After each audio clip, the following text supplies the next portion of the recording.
So you have this idea, you come together and say, hey, generally speaking, this is the direction that we want to go. What do those first steps look like, Sara, to not only move forward with creating a blog, which that in and of itself is hard. You have to learn these things. You have to take these things on, but also doing so together. You have to divide responsibilities. You have to talk through things. You have to figure out when you want to meet.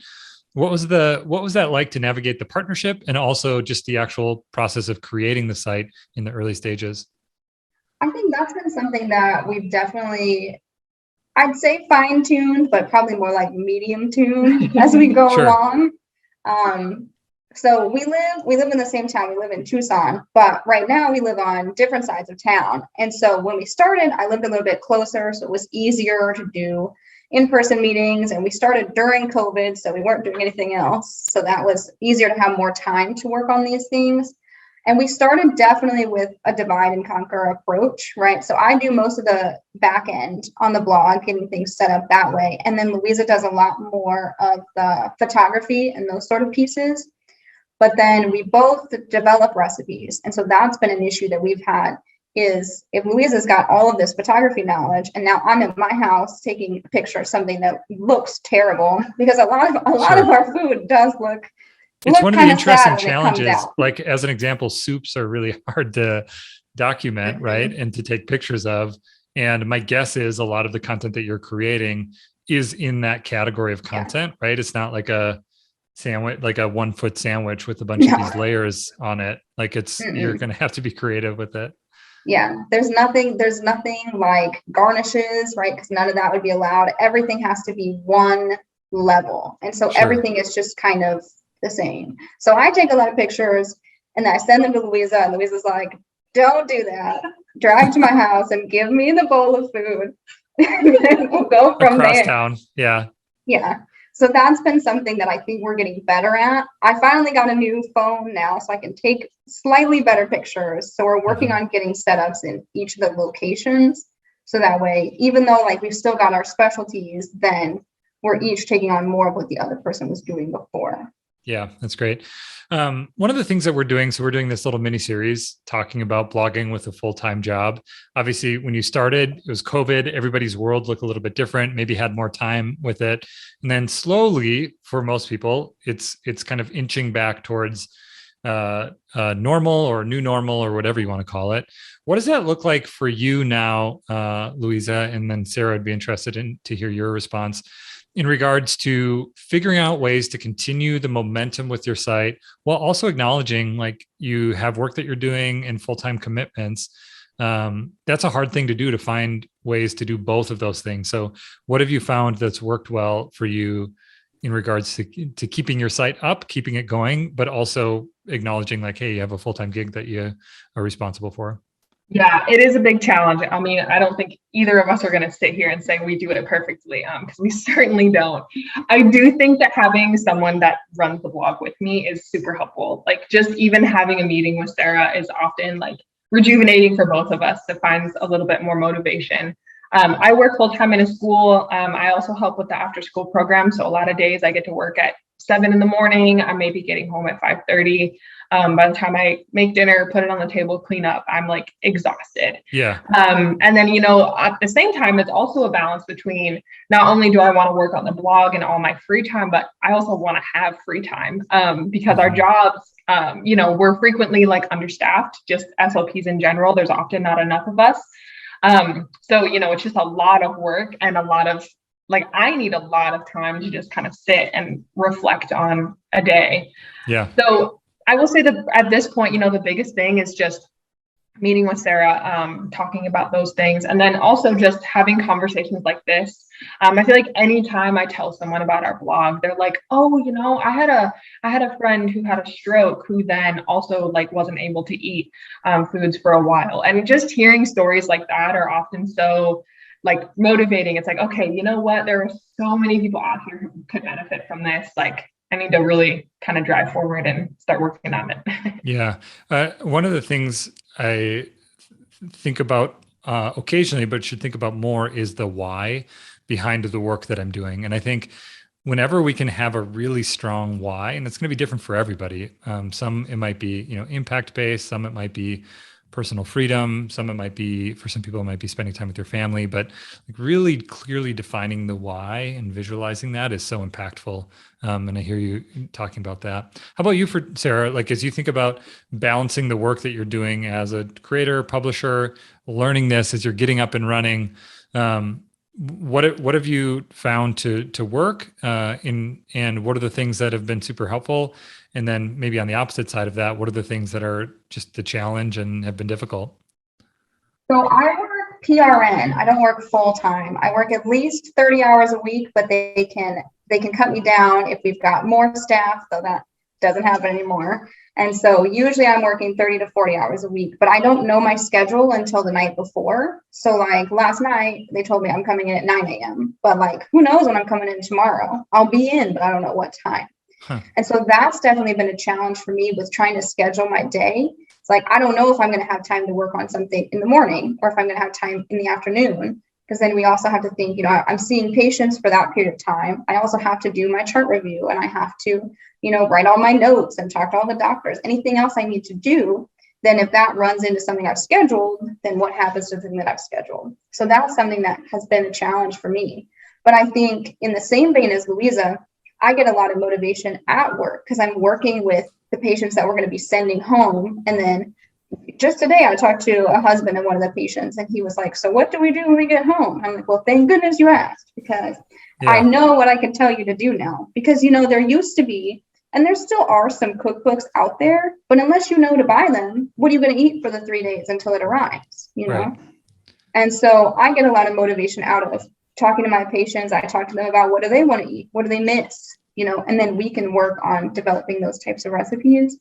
But I think for me, the flexible schedule is nice, but then it also becomes a problem for scheduling, even when we're going to meet. Mhm.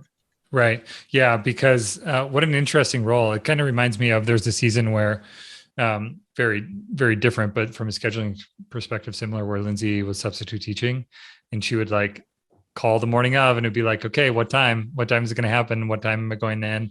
And just this idea of you kind of know your schedule, but not really. And my guess is like you would be able to take a day off and say like, hey, I'm not coming in this day. But if you are technically on, then it's almost like being on call. Like, hey, here's when you'd come in, here's when you wouldn't, which makes it, to your point, really hard to schedule. Are there any tools or like software that you've used that have been helpful from a partnership perspective? Do you find that you're texting a lot? Is it email? What does that look like as you partner on things for communication? We started out with Asana. We started with that to kind of schedule each of the tiny parts of the task, because that's something that surprised me when we started blogging, was like, oh, I've got this wonderful recipe. I'll just turn it into a blog post. But there's all of these tiny little parts that's like, when did this happen, right? And so we were using Asana to kind of keep track of where we were in each recipe. But then for me, like, I don't get on my computer every day because I work in person. So if I'm not on my computer and I'm not looking at the Asana, then I'm not doing anything. So a lot of what I'm doing is texting Louisa, telling her what I'm working on, sending her screenshots of texts or screenshots of ideas, things like that, which maybe isn't the best system, but yeah, it's like whatever. What was that, Louisa? I said lots of audio messages, like just constantly talking into our phone, telling each other stuff. Yes, totally. There's we were working with a sleep consultant, so another vital type of consultant, and they used Voxer, which is a great little back and forth voice app. It's essentially like a voice, like if you iOS, I'm thinking of, you know, you can hit it and record a little voice message and shoot it off to somebody, which is great when you're on the go or driving or whatever. But Voxer is great for just purely for voice text and voice messages back and forth. So, you know, as you think about the moving forward, is your hope, and part of this comes out of some conversations that we've had just in general, but also in the series, where people are like, you know what, like, I love what I'm doing and I don't really have a super strong interest in transitioning this site into my full-time gig. Being early, like it would be early in the conversation to start thinking about that, but do you have thoughts on like, hey, this would be great if we could build this into something and then this is what we're doing full time? Or do you like the idea of having it as something that is available, like for those days, maybe Sarah, where you don't get called in, or to have something to be able to work on and focus? But where do you land when you think about the future of it, or is it still too early to know? Louisa, do you have thoughts on that? I mean, when we talked about it initially, I think the goal was like, if we could make enough money and this could be our job, that would be amazing. I think, Sara is immensely creative. She constantly is coming up with like ideas for products and things. And we're just like, I have no idea how to make any of that happen. But in reality, like if we could even come up with like half of the things that we have ideas for, I think it could be very successful. I will say, like for me, I find a lot of reward in being an SLP, but at the same time, like it is a career that is just like burnout city. Sure. Why is that? Just, I can talk from the school SLP perspective, because I will like die on a hill that school SLPs are super, super overworked. And SLP stands for speech and language pathologist. Yes. Yes. Okay. So yeah, for me personally, I work with currently like 64 kids. So I have to see all of those kids either once or twice a week. Wow. The amount of paperwork is just immense. Like for Sara, I always say, like, I worked medical. The best thing about it is that at the end of the day, you're done, right? You sign off, you don't think about it until the next morning. But for me personally, like I am at least a week behind on everything that I need to do.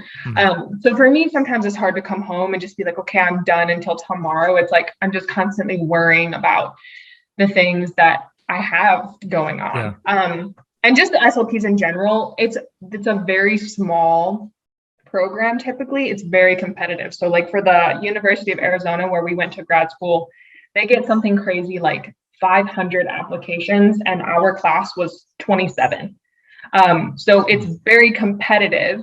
And then it's like, wow, there's not enough SLPs. And it's like, wow, there's just like not a ton of spots in grad school for us. So it's just kind of that balance. Yeah.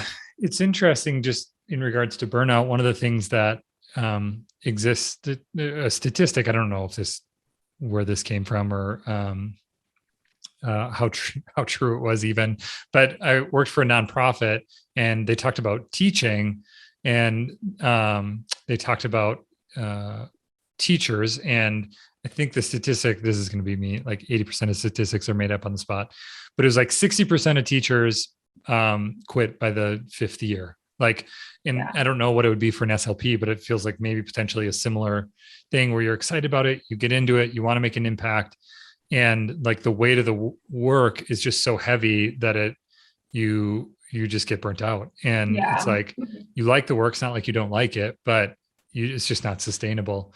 And one of the things I've heard people talk about, and I think it's really true, especially in the category of people who are working a full-time position, but then also have a side hustle that they're doing weekends, maybe it's nights, just whenever they can, is there's some level of a safety net that exists that you can fall back on this thing as not as a full-time career always, right? A lot of times it still is the side hustle, but I know a lot of people who have gotten the ball rolling slowly with their thing behind the scenes, and they have some life event. Maybe it's their kids get sick, or their parents get sick, or they get completely burnt out, or they have a health diagnosis.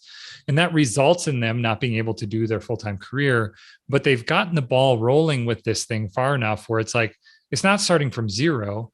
And it's not, going 100 miles an hour, but it's like, hey, there's a little bit of momentum with this thing. And that life event switch allows them to have a little bit more brain space to focus on it. And that's one of the things I heard you saying was like, there really is no brain space a lot of times for you because you could always be doing more. So I'm curious to know, Louisa, like, how do you make time and space for that when you could always be doing more for your job? That's a good question. You mean like making time and space, like for the blog? Yeah. Like, I think a comparable in my world would be, it's different, but just for the sake of an analogy, like, I always have something that I could do. Like, there's always an email in my inbox. There's always, some optimization thing that I could do. And so if I'm going to like organize my basement, the storage area, I'm just going to have to say, you know what, I'm not going to do work stuff because I need to get this stuff done. I think that same mindset can exist for people who are working on their blogs as side hustle, which is there's always something that you could be doing for your full-time career or gig, or just at home. And so what is the mental framework that you use in order to prioritize writing content or working on your blog or building your business while there's always something else you could be doing? Yeah, so for me, like a lot of school SLPs work outside of school because there's the amount of work where you kind of should and almost need to. But for me, it's like, as much as I think about it when I'm at home, I really try to step away from my job when I'm at home. I really hardly ever bring my computer home, even though I need to and probably should. Sure. I'm just not going to do it, right? I'm just that classic like millennial, like I don't get paid enough to do this. I don't get Yeah, paid totally. enough to like bring this stuff home with me and then work on it at home. And I'm also like the classic millennial in the sense that like I need time for me and I'm going to take that time because my mental health is important. So for me, like I find cooking very therapeutic and I find it really enjoyable. So I think that there are so many times where I'm like making something and I'm like, this would be perfect for the blog. And then I'm just like almost too lazy to like take a picture of it or to write a recipe for it. So I think like Sara and I have had this conversation, but just kind of like giving ourselves like this space to, if we have the desire and like the time to work on it, then do it. That's great. But if there's no time, then it is what it is. Yeah. Like me personally, since pretty much October, I've been like checked out, just super busy with work. But as a school SLP, I also get loads of breaks. So I'm hoping this summer, like when I'm off for 2 months, that I can really take some time and kind of dive into the blog. Just because I know that during the school year, it's like, it is not my first priority. There's not enough time in the day for all of it. Yeah, I think that there's a really interesting takeaway there in that sometimes we just don't have capacity to do the things at the level we potentially want to do them. It was one of the super early podcast interview we did, and I don't remember even who it was with, but she talked about this idea of time blocking and saying like, what are all the things that you want to do in a day? What are all the things that you consider to be important? Things that are like set, like those would be work, maybe it's like getting food ready for dinner or family or whatever it might be, working out, like all of these things. And then just putting those in your calendar and saying like, how much time do I actually have to do the thing that I want to do? And it might not be a lot of time when it comes down to it. And the reality is what we're doing, creating content, takes a lot of time and energy. But to your point, like sometimes you can figure out ways to slot it in. And it's like, hey, maybe you're making a meal and you're like, this would be great for the blog, like documenting that and publishing that